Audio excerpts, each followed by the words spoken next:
cidade muda, a cidade fica mais plural, mais diversa, a gente passa a conhecer a cidade como um todo e não fica limitado só aos centros expandidos da cidade, como é a cena gastronômica tradicional.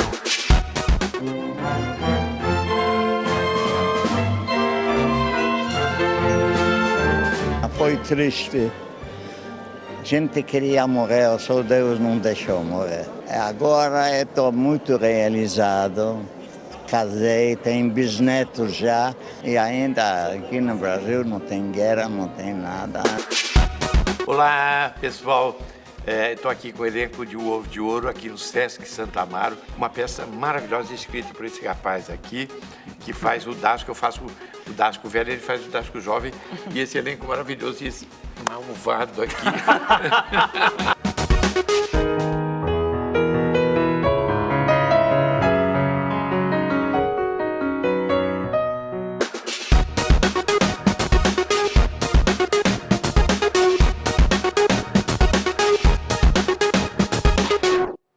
Olá, boa noite, Metrópolis no ar. E aí, quer comer bem e pagar um preço justo? Quem não quer, né? Eu quero. Nós queremos todos, né? Pois amanhã acontece o pré-lançamento do Prato Firmeza Guia Gastronômico das Quebradas de São Paulo. É um guia tão legal, gente. Já está na 3ª edição e traz os sabores e também histórias deliciosas da periferia paulistana.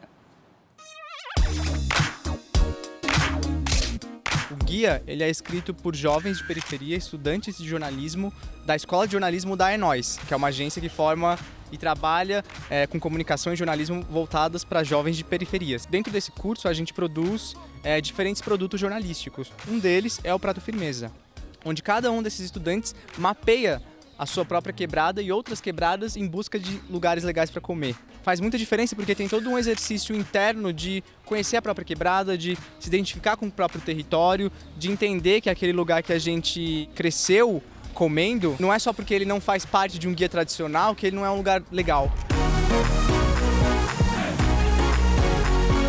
Estamos no Campo Limpo, periferia da Zona Sul de São Paulo. A gente está muito feliz de estar aqui com Organicamente Rango, né? Que é um desdobramento também do nosso armazém Organicamente. E o que a gente tem aqui é o nosso restaurante comunitário. E eu, como filho da tia Nice, estou democratizando o tempero da minha mãe, que estava só para mim, agora é de todo mundo. Aqui tem comida orgânica, acessível, punks, as plantas alimentícias não convencionais, tem uma questão cultural muito forte, tem uma mistura, né, de diferentes culturas e de como a gastronomia também faz parte da cultura periférica.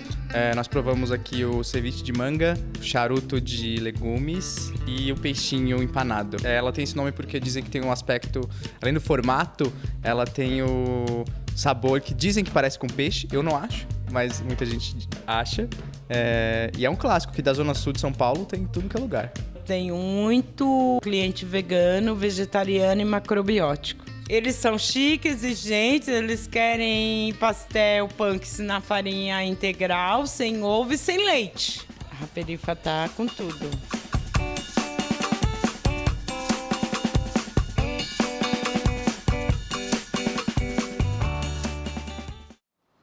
Ai, quer ver mais? Que bom, porque não acabou. Pode preparar o apetite. Daqui a pouco, no Metrópolis, tem mais Prato Firmeza.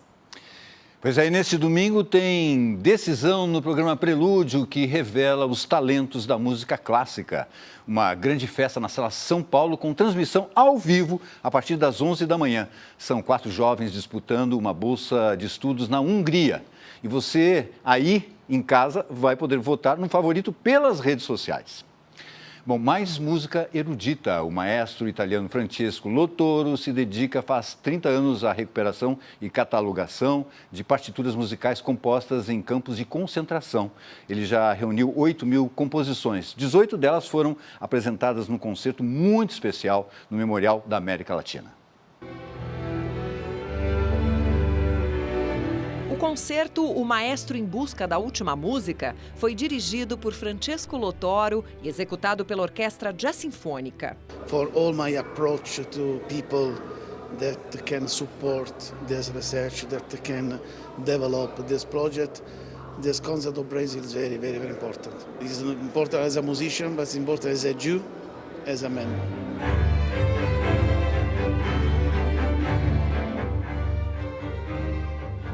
São músicas compostas nas piores condições possíveis. Algumas escritas em folhas de papel higiênico com carvão, na maioria das vezes às escondidas.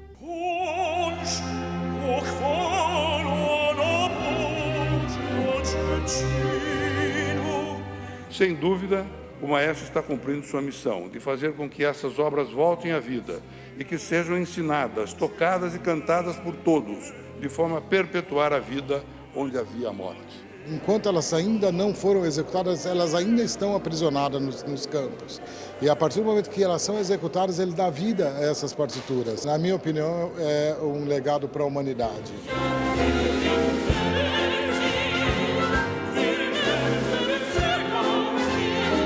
O concerto contou com participação especial do maestro brasileiro João Carlos Martins.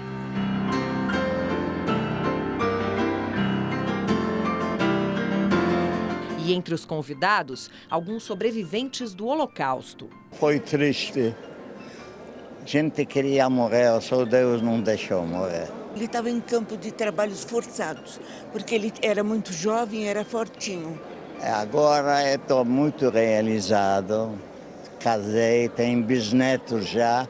Adolf Strauss, assim como a maior parte da elite musical de Praga, foram levados em comboios diretamente de Terezin para as câmeras de gás de Auschwitz-Birkenau. Por sorte, eu escapei, cheguei para o Brasil, conheci a Terezinha, que ela cuida de mim, Brasil, e junto com minha esposa, me fazem esquecer todos os males e tudo que passei. Não há palavras para explicar o terror, a maldade, como chega a loucura humana. Então ele, graças a Deus que teve sorte, aliás, eu tive sorte de encontrá-lo.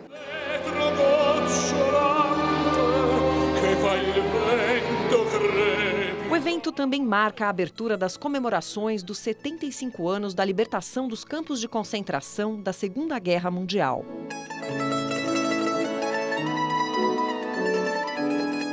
O momento das pessoas relembrarem e saber que nunca mais a gente pode aceitar um holocausto com qualquer que seja os povos. Dessa vez foi com judeus, ciganos, negros, homossexuais. Da próxima poderia ser com outros povos. Não podemos deixar.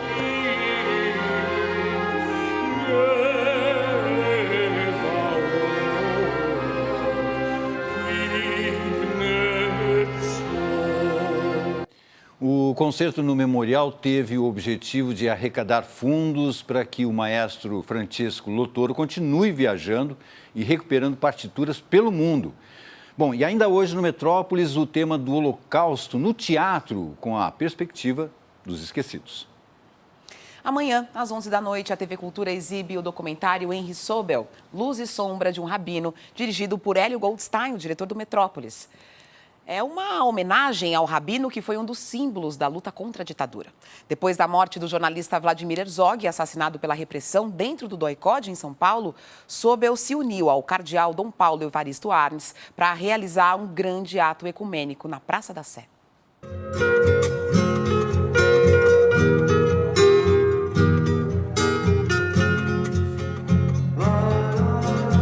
Eu fui na casa do Dom Paulo, naquela época em Sumaré,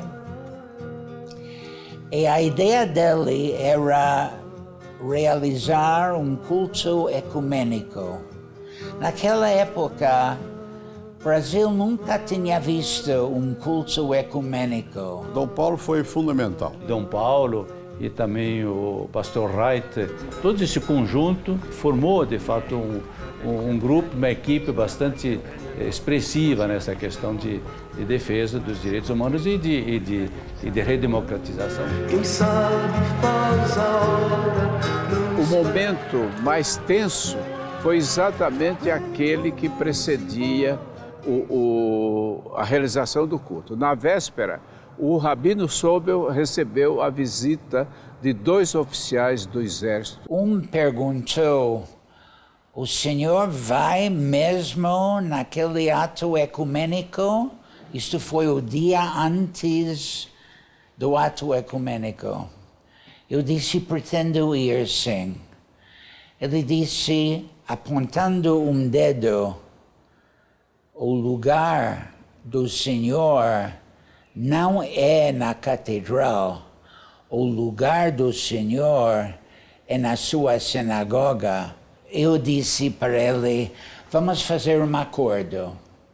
O Senhor não vai me dar conselhos onde um rabino deve ficar, e eu não vou dizer para o Senhor onde o Senhor deve estacionar os seus tanques. Metrópolis de volta. E o nosso passeio pela gastronomia na periferia de São Paulo continua. Agora o vídeo repórter Rodrigo Leitão foi conhecer outros 2 endereços que estão no guia gastronômico Prato Firmeza. É de dar água na boca.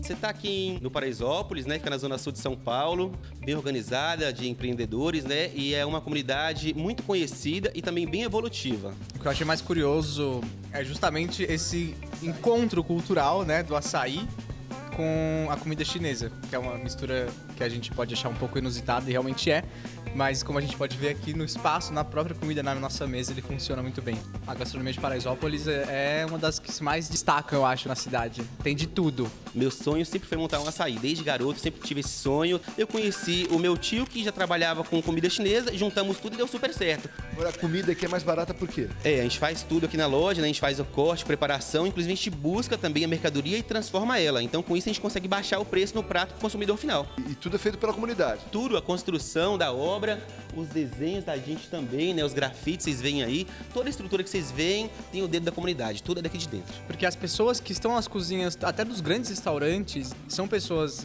que moram nas periferias. E a gente está começando o movimento de parar de se deslocar para o centro para trabalhar lá, para começar a produzir aqui para as pessoas daqui, para a economia girar aqui. Essa aqui é a tapiocaria Paladares do Sertão, fica na Vila Flórida, no bairro da Vila Flórida, aqui em Guarulhos. Aqui tem uma comida típica nordestina da região da Paraíba, com técnicas diferentes e criações mais contemporâneas. Isso resulta em tapiocas diferentes, pratos mais autorais. Então tem tapioca hidratada com café, tapioca hidratada com vinho, com suco de limão, com suco de couve, com tudo. Desde pequeno, a gente chorava e mãe dava uma tapioca, né? No lugar do consolo, da chupeta. E aí ficou no sangue. A tapioca para nós é bem comum. Mais a cangaceiro, né? E a calanga do Nordeste. Sempre as que eu pego mais. É a calango, a cibita, que é só com a manteiga. A cibita baleada, que pra gente significa pessoas magrinhas. Aí a gente chama de cibita lá. Cibita baleada? Cibita baleada, maravilhosa, com a manteiga de garrafa. Esses nomes pra gente é bem comum que a gente fala assim. É porque é o sertãozão, nós somos de lá, nós somos ter orgulho de ser nordestina. Todo mundo veio de Souza? É tudo de Souza. Tudo importado, lá da terra dos dinossauros, Souza, Paraíba. Você também, mas não são dinossauros não, né? Não, somos não. Tá como o diabo gosta, olha aí. Tá como o diabo quer, pois é. Na Segunda Guerra Mundial, alguns judeus eram recrutados para matar o próprio povo e, em troca, eram poupados pelos nazistas. Faziam parte dos chamados Sonderkommandos, ou comandos especiais. A história deles inspirou o texto da peça O Ovo de Ouro, que acaba de estrear no Sesc Santo Amaro. Você pode viver, Dasco. Não, eu não quero. Você pode. Não foi você que me trouxe aqui. Eu fugi sozinha da fila, corri e daí eu me escondi aqui. É um tema duro, né? É inacreditável que a gente realmente tenha vivido isso. A tentativa desde a escrita do texto foi buscar esse tema do Holocausto, da Segunda Guerra Mundial, pelo ponto de vista dos esquecidos. Fazia parte dessa máquina de extermínio nazista e ninguém conhece. Se você passa na rua e faz uma pesquisa, o percentual não deve dar 1% de pessoas que sabem o que é essa figura do Sonderkommando. E, principalmente, o quão difícil e dura é essa missão de você ter que ajudar na aniquilação do próprio povo, que a gente quer trazer para cá para dialogar justamente com esse tempo presente. Esse cara não é o cara lá da guerra. Ele tá aqui, Ele tá aqui. Né? Ele existe hoje. O cara que dá um tiro na criança na favela do Alemão hoje e a mãe sai correndo, matou mais um filho e está virando lugar comum pra gente. O cara que pega uma arma dessa e dá um tiro em qualquer lugar... O feminicídio, né? As mulheres. Em qualquer lugar, como se não fosse nada, porque é o que me mandaram fazer. O governo manda eu fazer, as pessoas mandam eu fazer, então eu tenho que cumprir. Mas por sua coragem e sua beleza, faremos tudo de forma rápida. Eu só fui ficar sabendo do Sonderkommando quando passou o filho de Saul. E eu já tinha ouvido falar de que havia judeus que colaboraram, mas não é exatamente uma colaboração. É uma coisa pior, eles são chantageados, né? A chantagem da vida. É a mesma coisa que hoje a gente vive aqui, a delação, a pessoa acaba delatando para poder se salvar. E muitas vezes não correspondendo à verdade, né? Fazendo com que inventem coisas e tal. E, na verdade, o Sonderkommando é uma necessidade de sobrevivência mesmo. E aí mostra também a fragilidade do ser humano diante de uma situação limite. O meu personagem ele não suporta essa condição e ele parte num ato heróico quer dizer, dentro da não escolha, da falta de escolha, ele decide romper com isso, partir para a decisão que ele toma, que é não concordar, não colaborar. Ele é um cara que está... morrer. E morrer. E morrer. Sim, certo spoiler aqui, mas é... Mas aquele meio sabe. Todos nós sabemos do final da história, né? Não tem força. Esse é meu amigo. Um predador. Eu não quero ser um predador. No final ele pergunta, a guerra vai acabar? Eu falei, a guerra nunca acaba. Sempre vai ter alguém que vai querer mais. Vocês podem matar todos os alemães, vocês podem matar o próprio Führer, mas daqui a algumas décadas alguém vai querer mais, e esse alguém vai encontrar alguém que vai querer ainda mais, e o povo vai pagar a conta. A mensagem, por mais triste que seja, a nossa mensagem do espetáculo não é uma mensagem negativista, não é uma mensagem para baixo. No final, existe um lugar nesse texto que é, olha aqui, esse é o mundo que nós estamos vendo. De que maneira o ser humano pode, a partir dessas ruínas, dessas cinzas, se reerguer e construir uma sociedade digna, justa, de respeito entre todos. Como posso acreditar na justiça dos homens? Ela faz da vida humana o ato mais tolo e insensato de toda a natureza. E atenção, última chance para ver a exposição sobre o documentarista Eduardo Coutinho no Itaú Cultural. A ocupação que reúne filmes, entrevistas e acervo pessoal do diretor fica em cartaz até domingo. Se você perdeu, vale a pena, hein? E para completar, é de graça. Bom, se a carteira está vazia, preste atenção que tem vários shows na faixa neste final de semana aqui em São Paulo. Quando eu nasci, ninguém disse nada. As Bahias e a Cozinha Mineira de graça. Olha aí que boa pedida.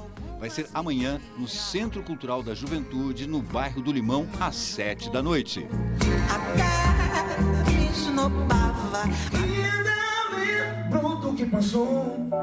Também neste sábado, mas no centro da cidade, tem Baile do Ed.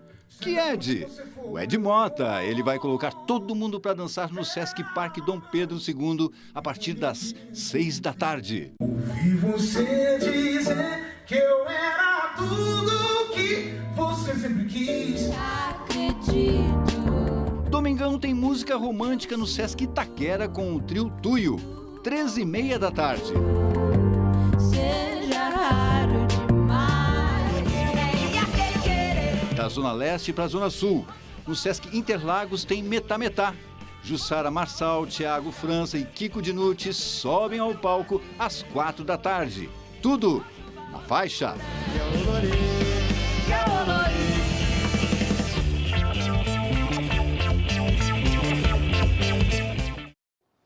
Todos os anos, a Royal Academy de Londres elege um grande artista para fazer uma retrospectiva.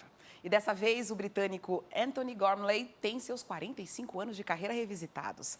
O artista explora materiais orgânicos, industriais e elementares, além de ter um amplo estudo sobre o corpo humano. Tá tudo na exposição. Quem dá a dica é o nosso comentarista, Marcelo Dantas.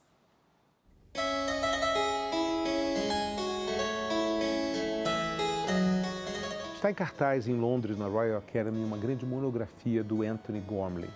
Anthony Gormley é um dos maiores nomes da escultura contemporânea no mundo, um dos maiores artistas que a Inglaterra tem vivos.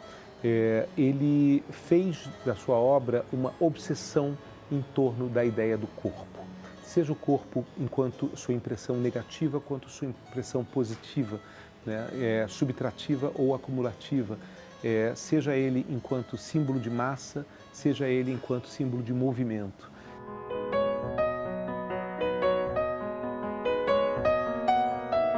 Anthony Gormley estudou uma coisa bem embarcada, que é o próprio corpo ou a delineação desse equipamento que ele decidiu trabalhar na sua escultura. E ele faz isso até as últimas consequências, faz isso enquanto escultura, enquanto instalação, enquanto intervenção pública, enquanto formas de representação de arte conceitual, enquanto vetores, enquanto dança, enquanto teatro, enquanto cenários. É realmente um artista muito singular e que a gente teve no Brasil a chance de poder ver o trabalho dele numa exposição que eu curei em 2012 e 2013, no Rio de Janeiro, em São Paulo e em Brasília, no Centro Cultural Banco do Brasil. Em São Paulo, a gente fez uma coisa que as pessoas devem se lembrar, que a gente colocou essas figuras, essas silhuetas, né, que são moldes do corpo dele, feitos em ferro, no alto de 31 edifícios pelo centro de São Paulo. Então as pessoas achavam que eram suicidas ou snipers ou pessoas colocadas no alto dos edifícios. Ele estava criando, na realidade, um campo expandido, né, para a consciência da percepção do que é o corpo dentro da escala urbana. Esse é o tipo de artista que ele é, que trabalha maravilhosamente com a ideia de escala e trabalha com uma obsessão, encontrando todas as suas possíveis encarnações. Agora essa exposição está em grande escala em Londres e está encantando as pessoas e batendo os recordes de visitação. Ele é, de fato, um nome que conseguiu traduzir um desejo e dar uma atualização no sentido da escultura, usando elementos e cânones muito antigos. Eu acho que é um momento de reconhecimento em Londres desse artista inglês, que é um Sir, e que ao mesmo tempo fez uma obra emblemática, né, nos últimos quase 50 anos de trabalho dele. E essa mostra vai acabar em breve em Londres, mas é uma das melhores coisas em cartaz no mundo hoje.